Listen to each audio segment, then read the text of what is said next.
Corona की रफ्तार कम हो रही है, न ही मरीजों की मौत से फैलती दहशत, लेकिन हिंदुस्तान में हालात अभी भी दूसरे देशों के मुकाबले में न सिर्फ संभले हुए हैं बल्कि सुधर भी रहे हैं। भारत में कोरोना की रफ्तार में कमी आई है। अब 6.2 दिन में मरीजों की तादाद दोगुनी हो रही है। 13.06% मरीज ठीक होकर घर जा रहे हैं, जबकि करीब 80% संक्रमित अस्पताल में स्वस्थ हो रहे हैं। साथ ही पिछले 24 घंटे में मौत की संख्या भी कम होकर 23 हो गई है। लास्ट 24 आवर्स में 23 नई डेथ्स भी रिपोर्ट हुई हैं।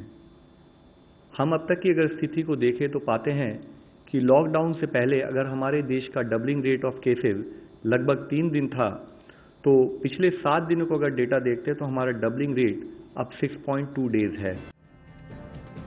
गृह मंत्रालय के प्रवक्ता ने जानकारी दी है कि देश में लॉकडाउन के दौरान जरूरी सामानों की सप्लाई सही तरीके से चल रही है और पूरे भारत में लॉकडाउन पार्ट 2 का लोग पालन कर रहे हैं। रही बात कोरोना संदिग्धों की जांच की, तो ICMR ने बताया कि इसमें तेजी आई है। टेस्टिंग का आंकड़ा भी अब 3.25 लाख के करीब जा पहुंचा है।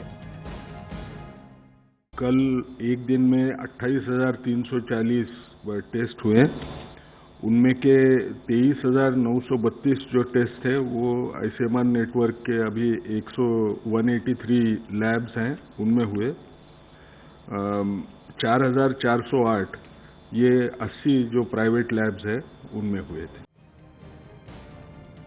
भारत में कोरोना मरीजों की संख्या 13,000 के पार हो चुकी है, लेकिन राज्यों के लिए 5 लाख से ज्यादा रैपिड टेस्ट किट भी बढ़ाई जा रही है। जानकारी ये भी दी गई है कि अब 30 मिनट में ही कोविड-19 टेस्ट के नतीजे मिलने लगेंगे। वहीं कोरोना से निपटने के लिए देश में 1999 कोविड अस्पताल बनाए जा चुके हैं।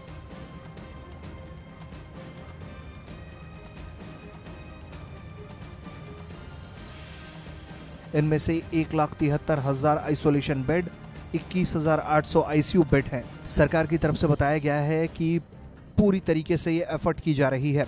अहमदाबाद में भी एक कोविड अस्पताल बनाया जा रहा है। अहमदाबाद के सिविल अस्पताल को सिर्फ 5 दिनों में ही कोविड के अस्पताल में तब्दील कर दिया गया। सरकार और जनता मिलकर इस महामारी से जंग लड़ रही है। अगर इस लड़ाई में अनुशासन और ईमानदारी बरकरार रही तो जीत भी हिंदुस्तान की तय है। ब्यूरो रिपोर्ट, भारत तक।